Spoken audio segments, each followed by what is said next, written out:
Alors, bienvenue Jean-Christophe dans Podcast Innovation. Parle-nous tout de suite, Nino, de ta compagnie et de son historique. Oui, bien, premièrement, merci Carl, merci Marc de me recevoir. Super heureux d'être ici. Donc, Humain 360, c'est une plateforme d'éducation et de formation à la santé. C'est né du pouvoir, du vouloir de redonner à l'humain le pouvoir sur sa santé. Et puis, on est aussi en train de bâtir la plus grande communauté francophone d'intervenants en santé, donc des professionnels de la santé, des thérapeutes en santé, mettre tout ce beau monde-là ensemble pour donner les outils nécessaires à chaque individu pour qu'il puisse prendre les meilleures décisions pour sa santé. Ben, merveilleux, Jean. Merci beaucoup pour cette information-là. Mais quelles sont les innovations là, que vous avez, les principales innovations que vous avez introduites dans votre secteur, Jean-Christophe?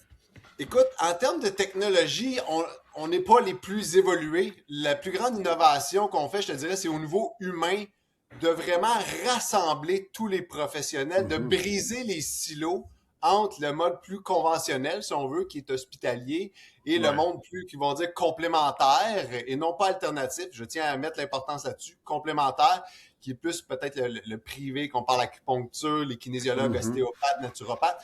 Faire que ces gens-là se parlent, parce que la réalité, c'est qu'ils ont tous besoin l'un de l'autre pour que l'humain, encore une fois, ait l'ensemble des outils pour reprendre le contrôle sur sa santé, puis choisir vraiment qu'est-ce qui lui fait du bien. Fait que c'est sûr, vous avez des idées d'innovation là, pour progresser là-dedans. Comment vous avez vos idées dans ta société? Ben, écoute, la majorité des idées viennent de une à la suite de l'autre parce que à chaque fois qu'on a commencé à en faire des événements, on s'est rendu compte que, mon Dieu, entre professionnels de la santé, moi-même étant kinésiologue, je ne connaissais pas ce que les autres professionnels faisaient. Je ne connaissais pas ce que les hypnothérapeutes pouvaient faire, ce que les pharmaciens faisaient. Puis je me suis rendu compte que c'était une grosse lacune, moi, dans ma pratique pour aider mes clients patients. Fait qu'à chaque fois qu'on fait des gens se rencontrer ensemble, c'est là qu'il y a plein d'idées qui arrivent. Hey, mais on devrait travailler sur tel projet ensemble. Donc de là, la communauté qui est vraiment de rassembler de façon hebdomadaire les gens pour partager sur des problématiques et sur des solutions qui sont autant à petite échelle qu'à échelle nationale. OK. Très intéressant. Tu sais qu'en tant qu'entrepreneur, comment c'est important l'innovation, évidemment, mais l'innovation aussi, c'est un vecteur de croissance. Hein? Et quel rôle, justement, l'innovation a-t-elle joué dans ta stratégie de croissance pour ton entreprise, Jean-Christophe? Ben, en fait, c'est que il y avait tellement un grand besoin. On travaille tellement en silo ici au Québec, pas seulement au Québec, en réalité, c'est dans la francophonie, ne serait-ce que de se tenir à la francophonie. Ce qu'on a réalisé, c'est que nos cousins de l'autre bord de l'océan ont beaucoup les mêmes problématiques de travailler en silo. Puis quand on se met à parler avec eux, il y a aussi des pistes de solutions qui viennent d'outre-mer, puis des pistes. Fait qu'on a vraiment agrandi notre réseau dans la francophonie internationale au cours de la dernière année même, qui fait qu'on a de plus en plus d'idées qui viennent de différents secteurs, mais avec les mêmes problématiques. Donc, de là, l'évolution qui est très rapide parce que, la réalité, c'est que tout le monde a besoin d'un petit peu plus de support, puis ça vient vraiment de partout dans le monde. Fait que tu parles tout le temps du regroupement des pays francophones. Est-ce que les opportunités que tu vois dans ton secteur, est-ce que tu les vois dans ce groupe-là que vous avez créé ensemble ou est-ce que tu vois de l'expansion ailleurs? Y a-t-il des opportunités que tu vois dans d'autres secteurs et dans d'autres pays, mettons? Oui, absolument. Ben, on est déjà en contact là, avec la France, Belgique, les pays francophones, évidemment, mais on est aussi en contact avec nos confrères du Sud qui ont des entités comme l'AIHM. On a la Academy of Europe, l'Académie européenne de santé intégrative. Donc, on est vraiment en train de faire des ponts, finalement, en plein d'entités qui sont, encore une fois, de leur côté, qui font leurs choses, mais finalement, on a un peu toute la même mission. Puis on s'est rendu compte que si on se rassemble, notre impact va être beaucoup plus grand Puis ça, c'est ce qui s'en vient pour nous dans la prochaine année. C'est vraiment nous autres, on est comme le corps francophone, mais on s'affilie aussi avec l'international, donc l'anglais dans la majorité des cas. C'est déjà le cas. Et puis, ça, c'est ce qui s'en vient d'unifier. Peu importe les langues, la santé, c'est la santé, ça touche tous les êtres humains. Il n'y a pas de langue qui change quelque chose là-dedans.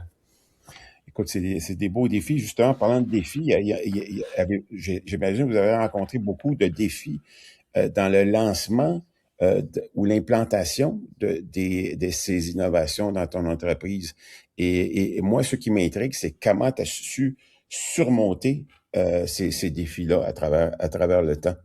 Je dirais le plus gros défi, obstacle, c'est les croyances ou les fausses croyances liées à la santé intégrative. Parce que même ici au Québec, tu parles de santé intégrative, puis il y a plein de monde qui ne savent pas c'est quoi.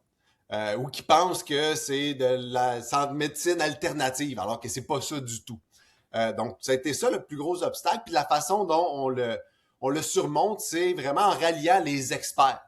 Donc, nous autres, notre moteur d'action, c'est tous les experts qui œuvrent, que ce soit des conférenciers, des professeurs, les universités, ceux qui œuvrent déjà dans le domaine de la santé intégrative, qui mettent finalement la notoriété par leur connaissance. Nous autres, on fait juste les mettre de l'avant et dire « Hey, regardez, là, on vient pas d'inventer quelque chose de nouveau. Il y a déjà plein de gens qui le font, des gens brillants. L'OMS va être présent à notre prochain événement. Tu sais, c'est pas n'importe quoi. Ben, c'est ça, c'est de mettre les figures de notoriété de l'avant. Puis après ça, le monde va comme « OK, oui, c'est legit finalement ce qu'ils font. » tu sais. Je vois que, tu sais, on a parlé de l'implication de ton équipe, on a parlé des défis, on a parlé des opportunités. Si tu avais à résumer, mettons, dans ce qu'on appelle un elevator speech, là, un discours d'ascenseur, comment tu pourrais nous clore ça, notre entrevue, là, avec quelque chose que les gens vont retenir? Ben, écoute, on est en train de bâtir le plus grand rassemblement, la plus grande communauté d'intervenants en santé dans la francophonie. Parce que les humains ont besoin de reprendre le contrôle sur leur santé. On va se dire, il n'y a pas de nouvelles, le système de santé et les gens ne vont pas si bien. Et puis, ben, on innove en ce sens parce qu'on est en train de développer des nouvelles pratiques, dont notre communauté, des nouveaux événements comme le Congrès de la santé intégrative. Puis avec ça, ben, dans l'innovation, là, on va avoir besoin de toutes les technologies aussi qui viennent avec ça parce que rendre la chose accessible à l'humain, ben, c'est d'intégrer ça. C'est aussi ça la santé intégrative, c'est d'intégrer toutes les technologies qui peuvent venir supporter ça. Donc, probablement que notre plus grand défi à venir va justement être développé pour notre communauté un espace optimal, que ce soit une application et autres. Donc, en même temps, je vous dis notre prochain vraiment défi, mais c'est là où on s'en va. Fait qu'on est super content déjà depuis 3 ans avoir évolué beaucoup et maintenant être reconnu de façon internationale. Écoute, un grand merci, Jean-Christophe, pour ton partage. C'était super intéressant.